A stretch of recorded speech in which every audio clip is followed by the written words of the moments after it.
Hello, everyone, and thank you so much for joining us today.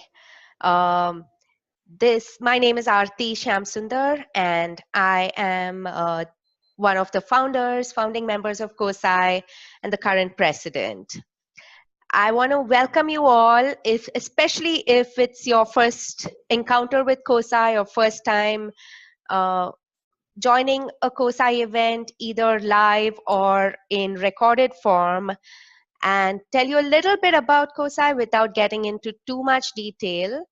For the detail, I would point you to our previous session, part one of the same event, or some of our earlier podcasts and webinars to learn more about us. All I'll say right now is COSI, the Community of Organizational Sciences in India, is a collection of professionals who feel very strongly about the need for better integration of science and practice. And at the same time, we also believe that there are many ways to accomplish this, and we hopefully are not dogmatic about uh, specific ways to go about our evidence-based passion. So today's session actually dives into exactly this idea, dives deeper into how various perspectives and organizational sciences can be brought to bear on real world organizational concerns and employee talent concerns. Last time we looked at a very high level overview of what we mean by organizational science, what we mean by evidence-based approaches, and how all our different experts approach that idea. And today we are going to have them stretch a little further and really talk about how they apply their respective organizational science or their science practice approach to a real life organizational problem. So I'll quickly introduce our experts and then lead us all through a discussion. And after that, we can take questions from the audience, either along the way or at the end. So throughout, please feel free to enter your questions into the chat box on the screen, and we'll keep track of those and raise them as appropriate. Unfortunately, we are still waiting on one of our speakers, so I'll introduce Alec when he joins in. Actually, I think he has joined in as an attendee. Oh, okay.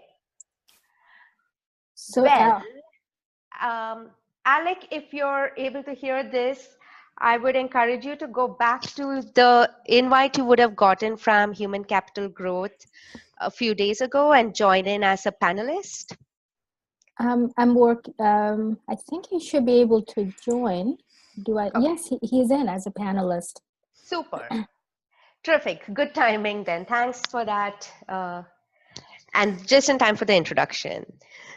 So I'll start with you, Alec, and we'll go in alphabetical order like we did last time. So Alec Levinson is an economist and senior research scientist at the Center for Effective Organizations, Marshall School of Business in the University of Southern California. Alec's a true believer in making the science of work accessible to everyone, whether that's through his books, through engagements like this, or even his daily work at CEO. So thanks, Alec, for joining us. We would have missed you if you couldn't. Rishad Dalal is an associate professor of industrial and organizational psychology at George Mason University. And Rishad's a wonderfully grounded academic, if I had to say that, and has been a long-time supporter of COSI and a good friend to all of us. So thanks for making it again, Rishad. Thanks for organizing this, Aarti. And to those of you who are in India, thanks for sharing your Friday night with us. I appreciate it. See, the idea of Friday night fun is really relative. This is our idea of that. Next, we have Sachin Jain, who's currently the Global Culture and Engagement Director at PepsiCo. And Sachin brings a wonderful variety of experiences with him, really rich and varied, from various aspects of HR, including OD, employee relations, business partner, and so on.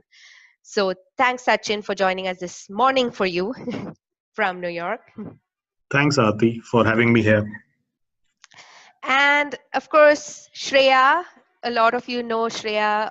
Dr. Shreya Sarkar Barney is the founder and CEO of Human Capital Growth, which has also kindly agreed to host our event today. So thank you, HCG, and thanks, Shreya, for that.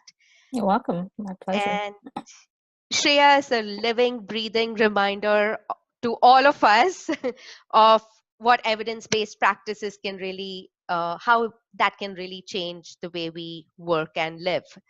She brings with her very rich academic as well as practitioner experience of several years and a passion that I think is unmatched.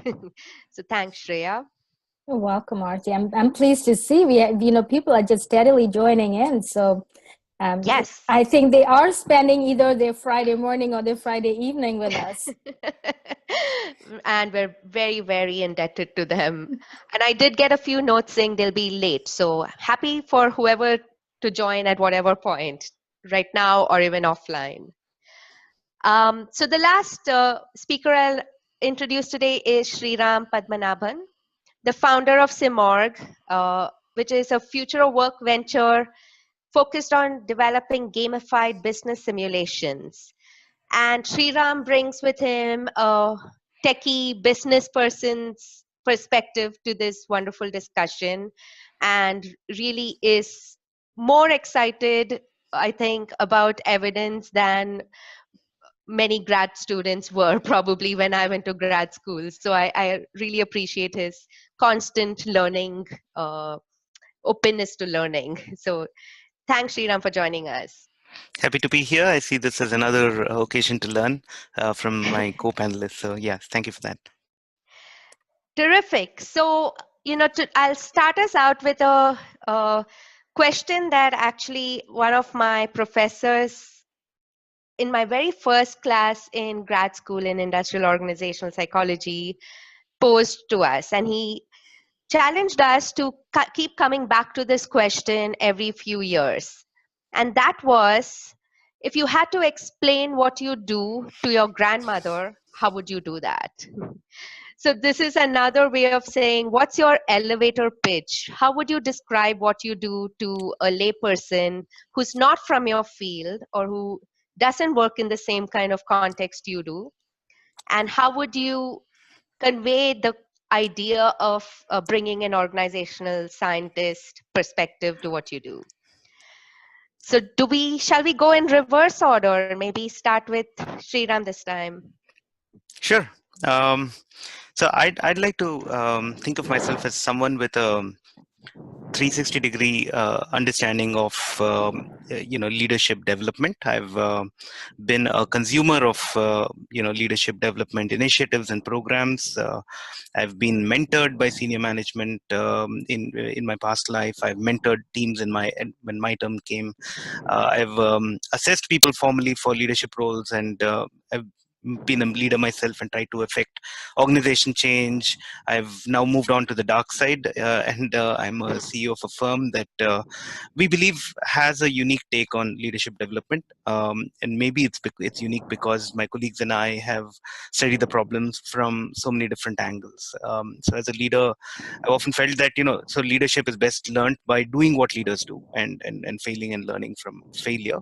And that is literally and as I speak with organization scientists, thanks to you, Aarti, I have felt that I found that a lot of experts have said the same thing, that leadership is best assessed and developed using experiential and immersive and contextual simulations, which also shouldn't cost an arm and a leg. And I believe there are many solutions available with these some of these attributes, and we're hoping that Simorg is the only one that checks all of those boxes. So that's the elevator pitch. Awesome. I hope your grandmother got all that. I doubt it. Shreya, why don't you give that a go? Yeah, I like the question because I could go in multiple directions. So what I did is I came up with 4 that I typically use depending on who I'm speaking with, and what I'm feeling like on that day as well. So sometimes I tell people I'm an organizational psychologist, and I then pause and wait for an answer. And every once in a while, I'll get an answer like, "Oh, you must be very good in organizing." And I've often wondered, well, does my gender have anything to do with that? I wish I could say that I'm very good in organizing. I'm glad you can't see my office. So that kind of, if I'm looking to get a pulse of what people think an organizational psychologist does, I usually will give that as my first response. If I'm talking to a business leader, then I'm most likely to say we help companies fail less in their people practices. That's nice. Yeah, I like that. And if it's an individual, then we use science to help individuals and business thrive together. And for a HR leader, it's something like we help individuals and teams reach their highest potential using what works. So that's sort of my elevator pitch. Love them all. And I like the idea of customizing the message based on who's in the elevator with you. So that's a nice tip for our audience as well. Thank you. Thank you. Sachin, what do you do, and how would your grandmother understand what you do? Yeah, no, that's really difficult in terms of her understanding, but let me give it a shot. I would say what we do using org sciences within HR is to make sure that organizations fall in a habit of making decisions with common sense. There's lots of time that we make decisions based on biases, based on gut feeling, based on experiences, which may be different for different individuals, and no individual can have all the experiences. Can we base it on research which is much more extensive? Can we base it on tools which are bias free? Can we base it on numbers which are common sense, which everyone understands? So I would tell my grandmother that I help in making decisions for organization as if I would make it for my own. So if I'm running my own organization, I would be cautious of every penny. I would be taking decisions and prioritizing things based on common sense. And that's what we try to make sure that organizations fall in habit of. That's nice. It's like owning what you do. And I would also stretch that and say sometimes what the science shows is not quite common sense, right? And that's another reason to really explore what the research and evidence has to say about an organizational problem. But yeah, that's wonderful. Rishad, I suspect you'd have to really break this down because what you do is exciting but really complex. So yeah, whenever I tell somebody that I'm a psychology professor, they sort of like Shreya, they sort of stop and look at me and they say, "Are you analyzing me right now?" And my response is, "Well, yes, but unfortunately, I can't help you with your obvious problems." No, I love that. on a more serious note, I tell people that I'm a professor of industrial and organizational psychology, and so what that means is about 65% of my job involves writing research papers that are published in peer-reviewed academic journals that hopefully help to clarify the science of basically how human beings behave in organizational settings. About 30% of my job involves teaching, at the PhD, master's, and occasionally undergrad level. And the remaining 5% is spent on service to the profession and the university, which can involve, participating in, say, the Society for Industrial Organizational Psychology, serving on committees at the university, things like that. If I may just take like a few seconds, I think one of the things that we've seen here and that we see all the time is that we have kind of a branding problem in the field. So some of you may know that a few years ago, the Society for Industrial Organizational Psychology held this sort of referendum on what the field should be named, because nobody understood what industrial and organizational psychology was. Unfortunately or fortunately, the name stuck. The vote was to retain the name, but I do think that there's a problem because nobody understands what we do. Right. And I appreciate where, I think in Europe or other countries call it occupational psychology or work psychology. So I've been using some of that myself when I make my elevator pitch. And with due apologies to our HR colleagues, I often say what I do is provide the science behind HR and management decisions. So we're sort of they are our clients many times. So yeah, we're constantly honing our pitch, right? And I agree with you. We all have a branding problem, and this exercise was an attempt to maybe challenge ourselves to overcome that problem. So let's see how Alec does. Alec, are you on? I think you're on mute.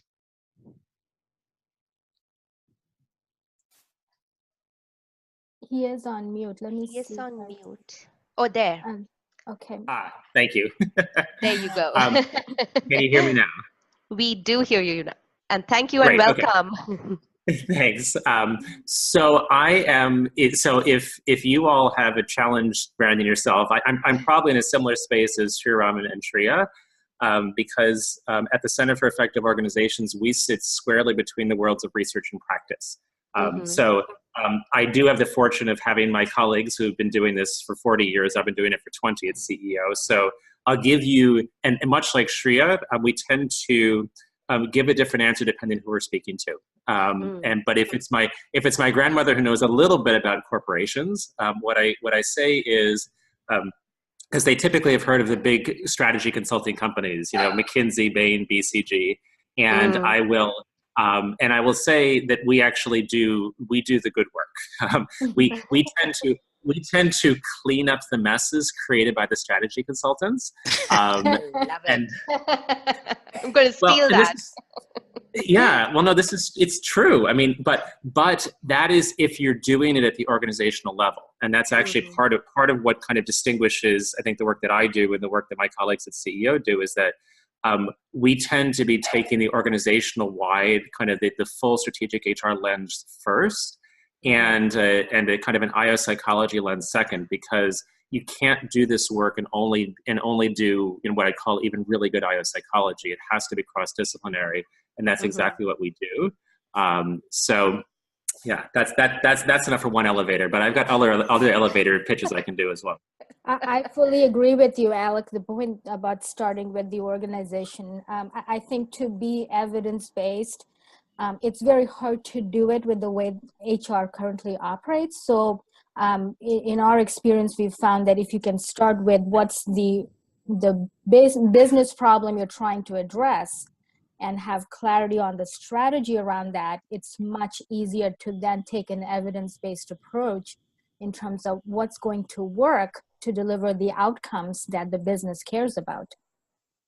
Absolutely. And otherwise we run into the risk of to a hammer, everything looks like a nail. Right. So to an IO psychologist, everything looks like maybe a prediction problem or something you apply an assessment tool to. I don't know, depending on which aspect of IO you focus on. But thank you for queuing that up and mentioning the start with a business problem in mind. So let's actually do that for the next few minutes. And in fact, that I'm hoping that this is the focus of today's discussion. So we have a very oversimplified business problem for you all to consider.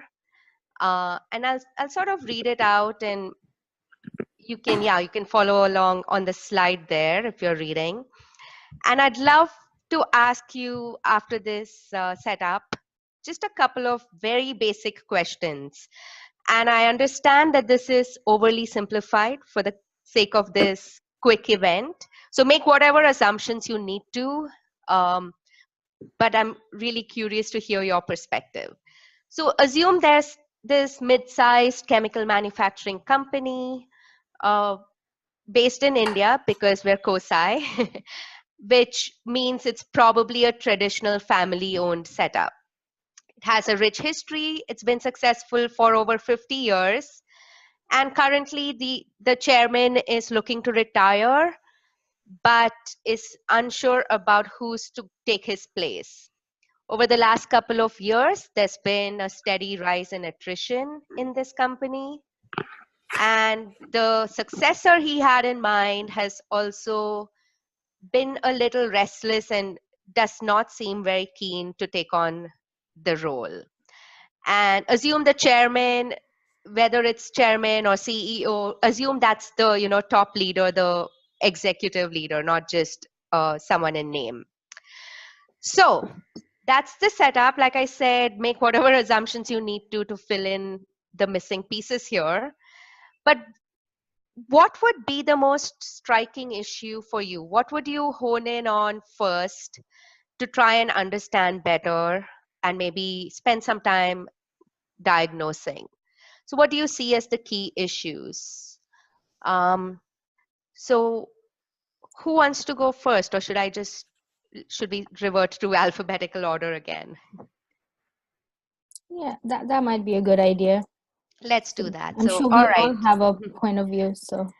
I'm hoping you do. So let's start with Alex, since I think, in my mind at least, you're the systems guy. So maybe we start big. So what's the striking issue for you here?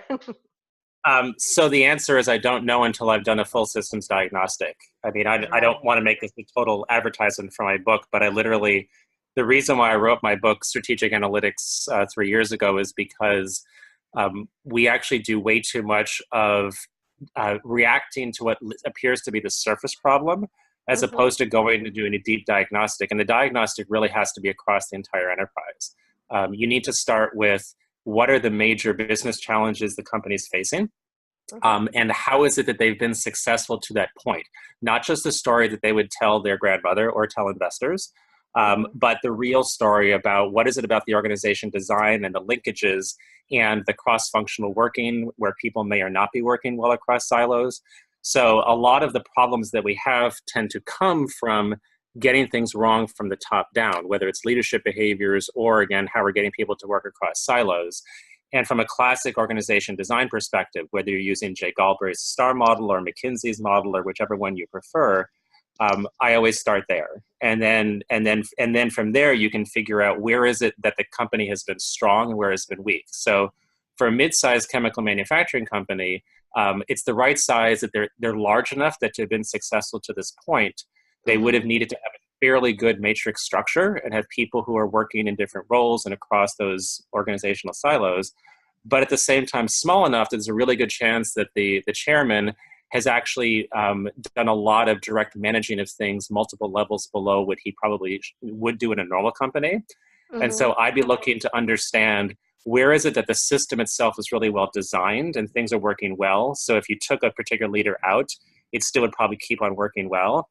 And where is it that you've got things designed around individuals, whether it's the chairman or other key people who are leading the company, where they can be both the real facilitator of organizational performance, but also a barrier if they've got some weaknesses or because if they were to disappear, and how could you replace them? That is an excellent sort of diagnostic, I think, in general, to look for those well-oiled machinery type systems versus where there's too much dependency either on a process or a person or a team, and go after that. So let me ask you a follow-up, Alec. How would you go about doing that? What's your methodology for understanding these things? Do you just talk to everyone? Do you have surveys you get them to fill? Do you do focus groups? What do you do? Yeah, so this, and I don't want to go off on a whole tangent about evidence-based management, but this is actually Sure. where I think one of the problems about our emphasis on evidence-based management exists. Because evidence-based, when we say evidence-based coming out of social science, that means we have data, we've hypotheses that we've collected data on, we've tested them, we've been able to refine them, and there's a very strong set of empirical evidence. And for any of, I mean, I'm sure that almost everybody on this, you know, my co-panelists, but for anybody who's listening, anybody who's gone and trying to do an organizational diagnostic, there's a fundamental problem of there's a degrees of freedom problem, which means you're looking at either an organizational outcome where the sample size is 1, or you're looking at, you know, outcomes across different business units where the sample size is still, you know, enough you can count on your hands and toes, and probably not even just often one hand. So in that context, there are no statistics that you can do. I mean, you can do surveys to try to measure some things, but those surveys are going to be measuring sub-parts of that larger picture. And so you have to do, essentially, it's a qualitative assessment. There's data that can be brought to bear. That data would be on operational performance. It might be on employee engagement, turnover, whatever.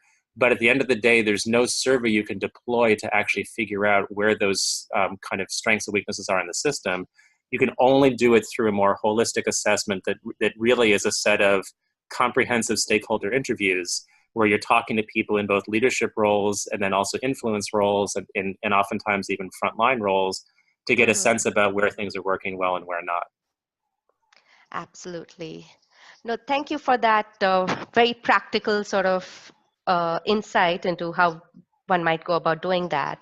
So before we move on to, you know, Rishad's approach, what would be the first sort of thing you would tackle? Like, what would your first piece of advice be to this chairman that approaches you? I would say I need to talk to the key people in the business who really understand it deeply. There's usually about anywhere from 20 to 50 different interviews that would be a kind of the minimum number needed to be able to really get a sense. And then I'd say I need to talk to them and then come back and then, you know, talk to you and also talk to your kind of your trusted lieutenants to see to get a sense about what really are the challenges here so that as you retire, we can then figure out, because what's going to happen is there are things that should have been fixed before that he won't have faced. And then there are other things that that when he leaves, I should say, or she leaves, when she leaves, are going to become problems because she won't be able to be replaced effectively. Absolutely.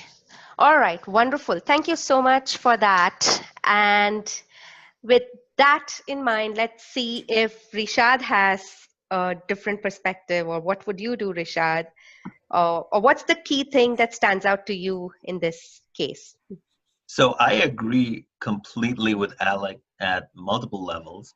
I think the first level is sort of in terms of kind of an overall approach that I would be reluctant to, you know, based on a brief description, sort of overanalyze the problem. And so I guess I would start with a series of focus groups of you know, interviews and focus groups of the CEO, upper management, middle management, you know, first-rung employees, but also perhaps end users, vendors, clients, even maybe competitors, sort of the organization equivalent of a 360, if you will. And on that basis, try to, you know, see what's going on, maybe do a SWOT analysis. So for those of you who are not familiar, that's strengths, weaknesses, opportunities, and threats. And the second way I agree with Alec is that we need a survey, but you can't start out with a survey. So you need the qualitative component first to diagnose the major areas that the survey should inquire about. So the description says that there's been a rise in attrition, and attrition often is sort of a behavioral indicator of a lack of job satisfaction or employee engagement. But you'll want those initial focus groups to figure out the major domains that might be problematic or might not be problematic. So after the qualitative approach, I would do sort of the standard organizational development survey feedback kind of approach. And based on that, that should help uncover the problems, and then hopefully you can suggest some interventions for the CEO. Wonderful. I love that image you painted of the org level 360. And I don't think I haven't actually thought of it in those terms, but I think it's probably a really valid and important way to look at such an issue. Let me ask you, Rishad. Sorry? Shreya, can I just point out that what I love about that the second commentary just there is that this is what we're seeing here is there's actually different problems at multiple levels. So the first problem is so it looks like the first problem is that there's attrition, but in fact, one problem is the chairman's going to retire. The second problem is attrition, and they likely are very unrelated. And so if you're going to be a good organizational diagnostician, you actually need to figure out how you would do both. And you actually do need a mixed method, like we just heard, both top-level interviews, but also you will have to go and dig deep into the attrition question. Exactly. And that's one of the reasons, like, I'm just curious to see where people, where their attention goes. And maybe depending on the field or, your past experience, you might be tempted to focus more on one or the other, but without sort of biasing the other responses. I have a sense that we'll all agree that the multi-level, multi-pronged approach is probably very important to have here. So Rishad, going back to you for a minute before we move on. I know that in the past, you or maybe you still continue to do some research on decision making and overconfidence and individual biases in decision making. How would you use, how would something like that apply here, or would it apply here? Would that be something you'd be looking for as a problem here? Yeah, I think I would. So, one interesting thing in the heuristics and biases literature is that some of these biases can be ameliorated by experience or actually expertise. But interestingly enough, overconfidence is not one of those. So experts tend to be just as overconfident as novices. And I think that could be problematic here. It might be a barrier in the sense that the current CEO and upper management might really think that they already know what the problem is, or maybe they think there's no problem. And so the OD consultant, or whatever you want to call him or her, will probably have to face that as a barrier. There might also be, forgive me, some uniquely Indian challenges that might sort of have to be overcome if we want to use an evidence-based approach. So, the OD consultant might find him or herself competing with, say, a Vastu consultant, or something to that effect. And so for those of you who don't know, well, let's just leave it at that. And so, basically, I think a challenge will be to overcome this idea that people already know what's going on, or that they, even if they don't, that they don't need an evidence-based approach.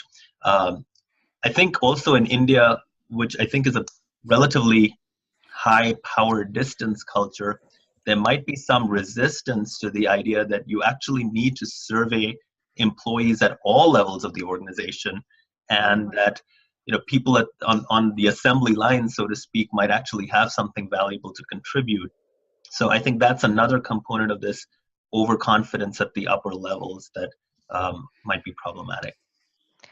Yeah, thanks for that. And as you were speaking, it also struck me, and one of the reasons I wanted to ask you this is, given what Alec described, that something like this, we have to rely on more qualitative approaches. And you sort of seconded that with your idea of interviews and focus groups and so on. And then there's a problem of our own, as the OD consultant or whoever, whatever we want to call ourselves, our own biases in decision making there, right? So multiple levels at which we need to be cognizant of these issues, I would assume, in our own diagnostic, but also in terms of the history of decision making in such an organization and what you described. Yeah, I think that's right, which is why I would, try to go in there with no preconceived notions and, let the data speak for themselves. Right. And the mixed methods approach, hopefully you triangulate with multiple sort of pieces of evidence to arrive at your final diagnosis. Exactly. Terrific. All right. Sachin, what do you think? What's the most, what would you see as the presenting problem or the biggest issue here? No, I agree with both the panelists, and I was thinking what else is there to add, because like both of them said, if you from this statement itself or brief description start defining the problem, then probably you are letting your own biases play out, and you're going in with preconceived sort of assessment.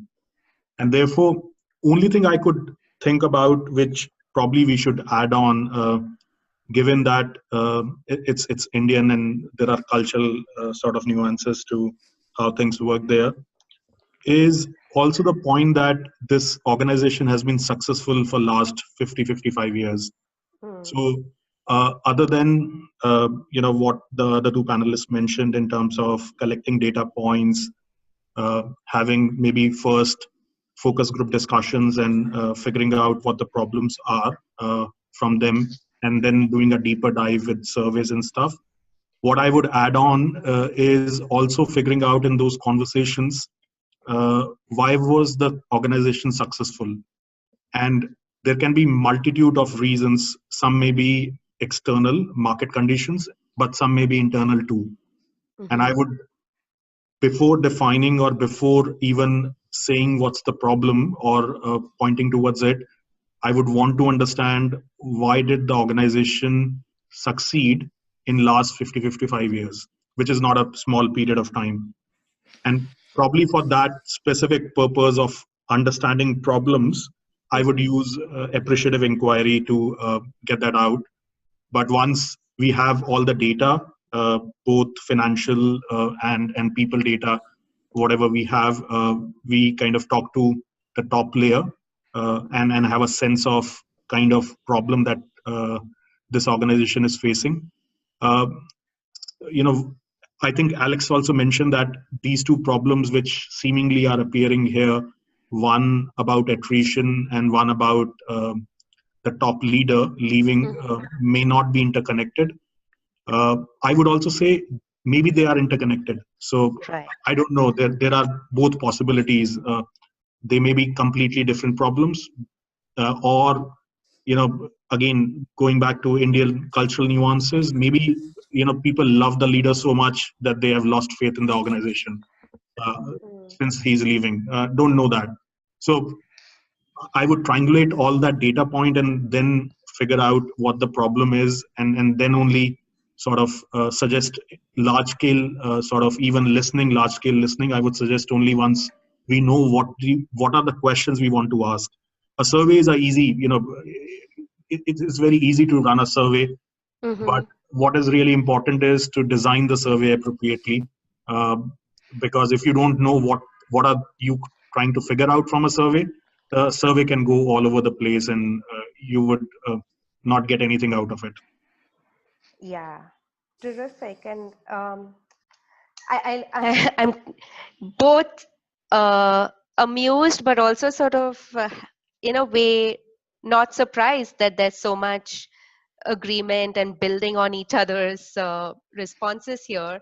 But let me ask you a very practical question, Sachin, you must have been in many situations where you've either had to receive news from an external uh, consultant or have to convey something internally in your years in HR that does not conform to the assumptions of the leadership, right? That they may be surprised or even saddened by the news of where some of this is coming from. So, how would you use data to convince people or persuade senior leaders to see a different point of view? Can you give us an example of how you've done that in the past? Yeah. So data is pretty interesting. The way you present it, it can tell you different things. The same data point, someone can say the glass is half full, and someone can say the glass is half empty. Right. So the key the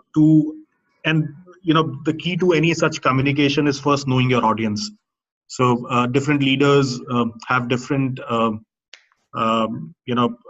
appreciation for data, different baseline that they are starting from. If you work with a leader, you obviously would understand where the basic or baseline of that leader is.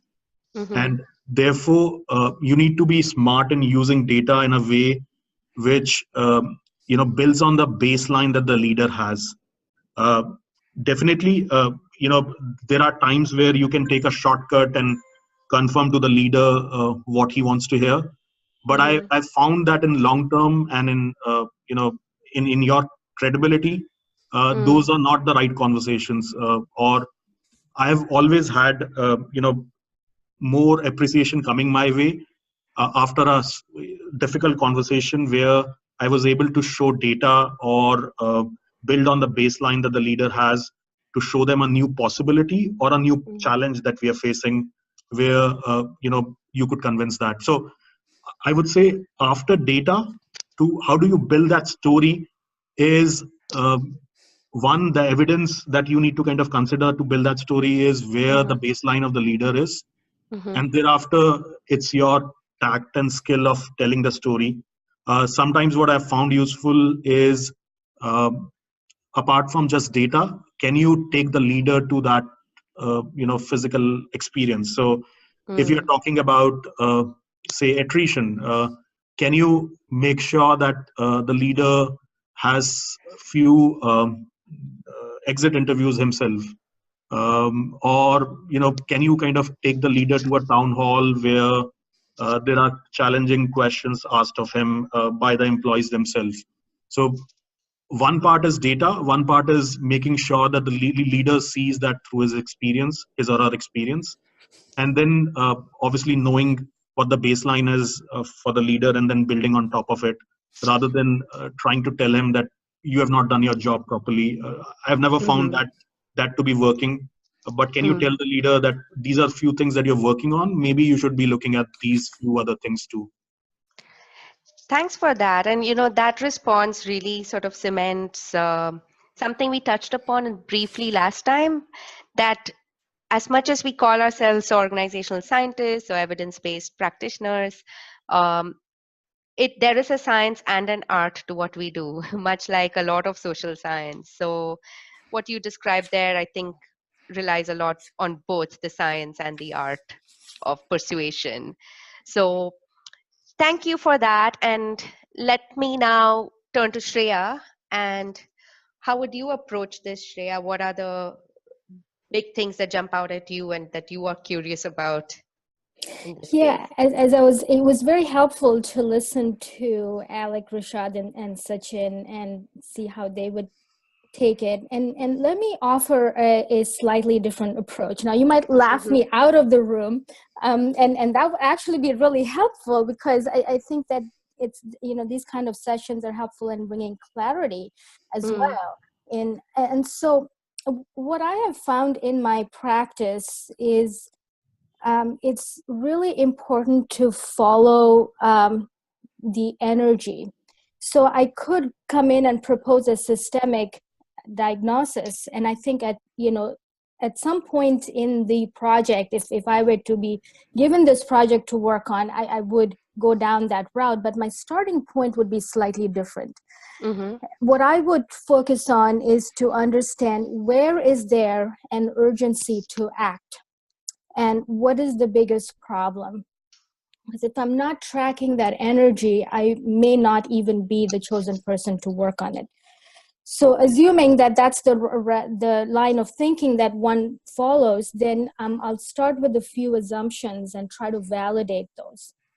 And so the things that jumped out for me are three things. One is that I did some quick calculations, and in my mind, the owner of the company, based on my calculation, the owner of the company is about 75 years old. You know, they've had a successful run. So the urgency here is to sustain the organization beyond the chairman's role.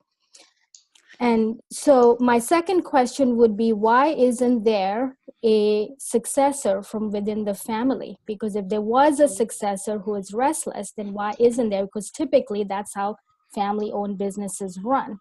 Mm-hmm. And the third one would be the attrition part. What happened 2 years ago that is leading to the attrition? So I'd make an assumption that something changed 2 years ago, which is influencing the attrition, and I'll try to do some very quick diagnostics with the chairperson to understand which of these is an urgent issue, succession versus attrition, and try to kind of, narrow down on where is their urgency to act. Mm-hmm. And in my mind, the succession issue is a very big one. If we are looking at a lifespan of a person in India, roughly about 80 years, then to sustain the organization, they're going to have to do something. And if there is no successor, it might be difficult to find a successor in a year or two. So have they considered acquisition as an option, kind of starting at that level? Then I would take a slightly different approach to going down to understand what is leading to the attrition. Again, in my mind, that is a slightly lower priority than sustaining the organization. So is acquisition a target? Can they go out and hire another leader? Why is this current leader, restless? And I would use approaches similar to what, Alec, Rashad, and Sachin recommended in terms of doing interviews and surveys.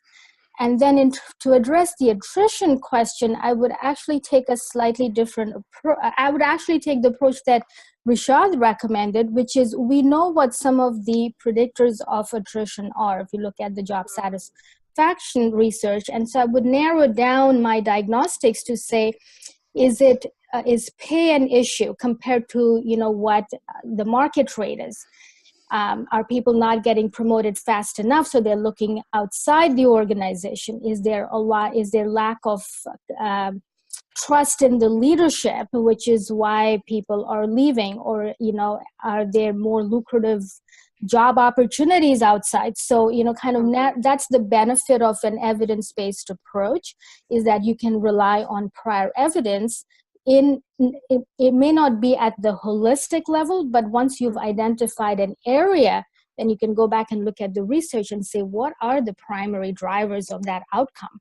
And what can we then do to stem, attrition? And then again, if it's these 5 things, pay, promotion, supervisor, the job itself, then you can kind of tackle those separately to find a solution. So there would be kind of multiple streams of work, and I would follow the energy of the leader, because if the leader is not behind you, it's going to be very difficult to move forward. Wonderful. And thank you again, as always, for suggesting a different perspective. And I don't see this as competing necessarily with what the others have said. In fact, I was writing some notes, and I think what you're describing might be a good triage sort of approach, right? With so much going on, with not enough information up front, looking for what's urgent, and like you said, follow the energy, might actually be a way to pick your starting point, but you might end up at the same multi-level, multi-pronged sort of systemic approach that the others described eventually. Exactly. Right. Yeah. Terrific. Lovely to see this sort of convergence emerging. Let's ask Sriram to sort of close us out with what your approach would be and how it might be similar or different from what's been discussed already. Well, thank you for that. With a lot of convergence, then you give it to me to sort of say yes or no. But literally, Say it's all wrong and go for it. no. I mean, obviously it isn't, right? I mean, everyone spoke Yeah. a huge amount of sense. I Mm. just wanted to say, though, I like what Shreya said at the end, in the sense that this, instead of starting off by saying this is a complete blank slate and we're going to start and interview everybody, to start with a hypothesis and then work from there might make sense in the interest of time, right? So when I read this thing, the first thing that sort of jumps out at me is change, and context. We're talking about a chemical manufacturing company. There's been a lot of change over the last 50 years. They're talking about 50 years of success, and they're talking about traditional India. India has changed enormously over the last 50 years. They're talking about family-owned business structures, which were very prevalent, very successful in India 30, 40 years ago. Possibly a more professional, structures are coming up. Rural India factories, those are changing. Rural India is changing at the speed of light. So there's what jumps out at me is change. And so what I would look at is, clearly there seems to be a disconnect of some sort in the way the chairman perceives the present and the future of the firm, and the rest of his team does. So I would focus my investigative energy on obviously looking at the overall market, the competitive landscape, the trend lines, how the company is likely to fare in the future. Have they been keeping pace with the technology trends, changes in buyer behavior, regulatory environments come in. There's been a lot of change, social environments in rural areas and so on. I would urge the chairman to do a comprehensive and conscious exercise of going through all this, because I think one of the cognitive issues with dealing with change is if you're an expert, you kind of assume that the past is going to be a perfect determinant of the future, and you don't look for change. You're in Kahnemanian terms, you're actually letting your system determine how you act. So I'm just going to say I would urge the chairman to do this thing consciously. I would also urge the next level team. I understand that the attrition problem may be a red herring, but I saw that there is something about the immediate successor not being very interested in the job, and that I could sort of connect maybe with the attrition, maybe not, but I would focus at least on the immediate, the decision making levels within the firm. I'd say, do they also look at the same factors in the same way? Is there any dissonance between their understanding of the future and the top management's in terms of information asymmetry, maybe because of the superior quality of the chairman's information, or because the chairman is out of touch with on the ground reality, or one or the other. Either way, they may not be looking at what needs to be changed. So maybe the chairman has a clearer picture of what needs to change in the firm, and he's trying to put changes into the objectives, into the the strategies, the risk-taking abilities, and so on, and that behavior is not being followed by the rest of the firm, which is still stuck in old success, or vice versa. The mid-level managers are frustrated because they want to sort of function in a newer world, and maybe the top management is still stuck in its past success. So that's where I would, if you're asking me where I would look for something that might need to, be a place to work with, that's where I would look to see where the difference is, and then figuring out, whose view needs to change. Should the objectives and strategies and value systems be updated, or is there a different kind of behavior and a different set of competencies that need to be exhibited by the employees, and then how is that going to be disseminated, absorbed, compensated for appropriately, and measured, and so on. So I'll pause there. I don't know if that made sense, but that would be my first port of call in the investigation. No, I think that's an important insight, and I don't think we discussed that so far, which is you pointed out that the past history, and a couple of the other speakers also pointed out that it has been a successful firm. So clearly there's a resilience to all the changes that you painted a lovely picture about. But there's also this urgency for change in the future. So to go back to what Alec described and what you were talking about, Sriram, how much alignment is there? Are there pockets of misalignment or misinformation or too much dependence on a certain person's way of doing things, or a subculture within the organization, habits that can be challenged? So I think your approach about change is a completely valid and important thing to consider as well. And I love that through this discussion, there's been so much. None of us rehearsed this, by the way, audience. We didn't know what the other person was going to say. So it's interesting that a lot of us were able to build on each other's points. And I would love for this team to actually get such a juicy project to work on. Wouldn't that be great? That would be Anyway. fun. Yeah. We do have just a few minutes left, and I was looking on the chatter on the webinar window. And Swaroop, thank you for your comment. I think a lot of the speakers addressed the point you brought about changes beyond the organization. So in the industry, competitive landscape, and so on. I think we talked about that, but there were no other questions from the audience. So I'll close with one sort of simple yet sort of hypothetical question, given all this talk about change. And I'd love for your 30-second or 1 minute at most take on what do you think is a workplace trend that's going to change how we work in the coming decade? And what advice would you have for us to prepare for that change and to continue to adopt this science practice approach that we all are so passionate about? So let's start in the middle this time. So maybe Sachin, why don't you go first? Okay. Thanks, Aarti. I think one of the trends that everyone is talking about is artificial intelligence, and that's a trend that would redefine the way we work, the way we collect data. There would be a lot more data collections that points that we can have. But what I worry about in artificial intelligence is, you know, things are like what is ethical to collect, what is not ethical to collect. Second thing around, even though there would be artificial intelligence or data collections, if you do just basic analytics based on what data you have, you may be missing out on a bigger point because it's limited data. And sometimes all of us have seen in small pilot or sample data, you can get outcomes which are very different from what the research says. Now, again, both are evidence. You need to weigh both the evidences and then come to a right conclusion.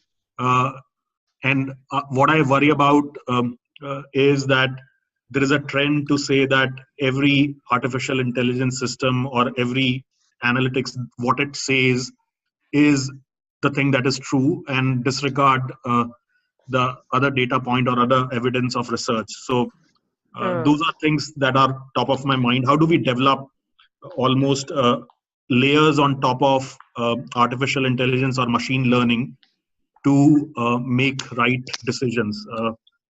I don't know the answers to it, but we'll have to develop some layers on top of it. Thank you. So I think your take coincides with what Rishad just shared with us, which is the SIOP published top trends for the year. So artificial intelligence is the top of that. And I like your advice, which is to add some wisdom and some more intelligence on top of that to decide how we use the wonderful opportunity that AI provides us. So Rishad, why don't we go to you? I'm totally doing this at random, people, so you'll be on your toes. So what's your take on what's a trend for the next few years, not just this year? Right. I completely agree with Sachin. And I guess the one thing I would add, I'll just keep it short in the interest of time, is that one thing that concerns me is that with machine learning, it's a bit of a black box. And so even if we assume that the ultimate outcomes or guidance are correct, we might not understand why. And so I think that's a pretty dangerous proposition at multiple levels. One is that, we've seen all these concerns about bias being embedded in algorithms, but another concern is that ultimately change depends on humans, and if you can't explain to them why something is being recommended, then that ends up being less persuasive. So in the last case, we talked about the importance of persuading the chairperson. And if you just say, well, my machine learning algorithm says you should do X, that's simply not going to be persuasive. So I think we're in for a pretty interesting time in the next decade or so. Absolutely. Well, thank you for your take. Sriram, let's ask you. Yeah, it's not just AI and machine learning, but there are wider aspects of pervasive automation, also of what they call the gig economy, where pieces of work are sort of shelved off somewhere else to be done, outsourcing, if you will, but on steroids, and the very nature of digital decision making itself. That what I worry is, on the one end, expertise is being put into machines, which is what Richard was talking about, but also on the other end, far more basic, routine tasks are being automated away. And why I worry about that, and I don't hear too many people talk about this, but that's literally the way people learn the ropes of managerial thinking.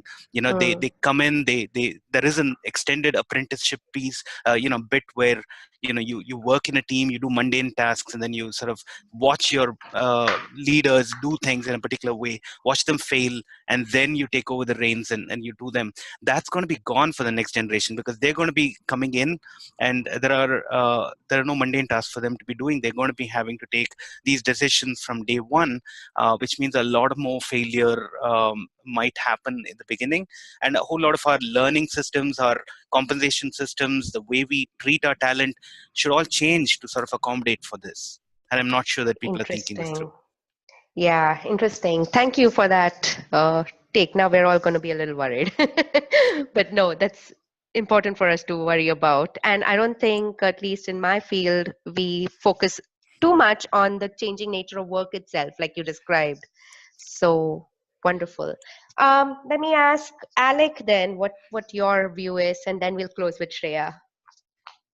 So I'm going to be the economist that brings the attention out of the societal and economic trends back into the organization. Okay. I love being the counterpoint. And I actually want to make a pitch that what all five of us, if I counted right, all five of us said in terms of how we'd approach the particular case study really describe a full holistic view. And I love the fact that Shreya and Shriram and kind of focused on the change part of it, because this is something that in fact we that we've known for quite a while. And when John Boudreau and Sue Mormon and I were teaching our first kind of metrics and analytics class 15 years ago to working executives, we really had both those parts. And one of Sue's main points was you have to start with the change in mind. And if the chairman wants to hear about attrition, then if you don't do, as Shreya pointed out, if that's where the energy is, if you come in and even if your diagnostic says that you've got something better, then if he doesn't hear you addressing that, he could kick you right out the door.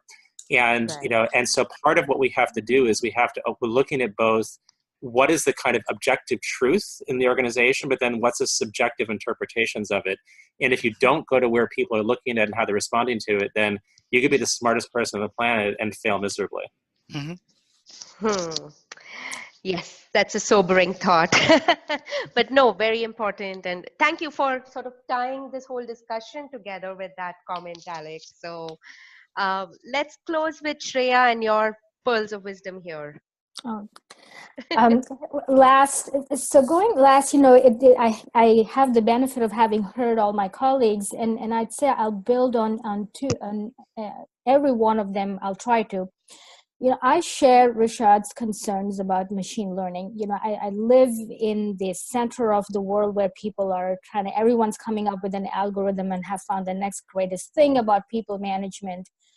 And I worry that we are really not as focused on explanation, as Rishad pointed out, and also the accuracy and fairness piece. Just because you can predict something with a high R-squared doesn't mean that it's accurate and it is fair.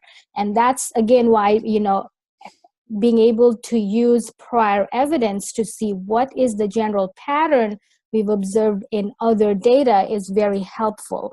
And so I think, evidence-based practice is going to become more and more powerful as we move forward, at least it should.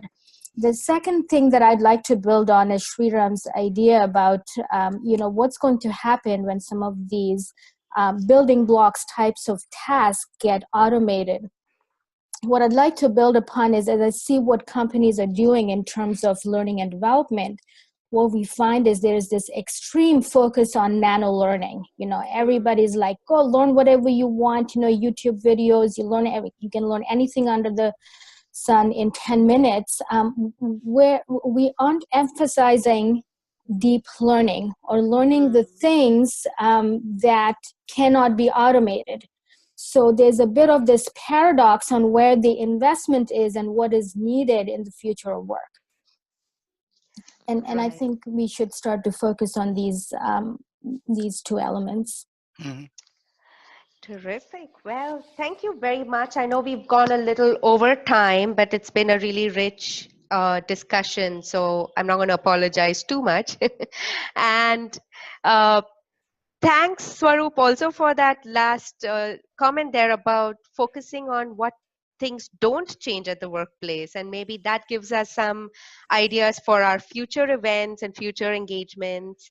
I would love to stay connected with all of you in our audience and in our panel today. Thank you for being wonderful and for enlivening our Fridays and also our listening times whenever people listen to the recording. So thanks again, everybody. Stay in touch. We have different ways of staying connected. We're on Twitter or social media, and of course, Gmail at COSI.connect, COSI.connect@gmail.com. Stay in touch. Thank you for your support for COSI, and keep promoting evidence-based practices. Take care, and good night, good evening, good afternoon, good morning, wherever you are. Bye, Thank Aarti. you, Thanks a Aarti. lot. Thank Thanks you. a lot Thank for you. organizing. Bye-bye. Bye. Sure. Bye-bye.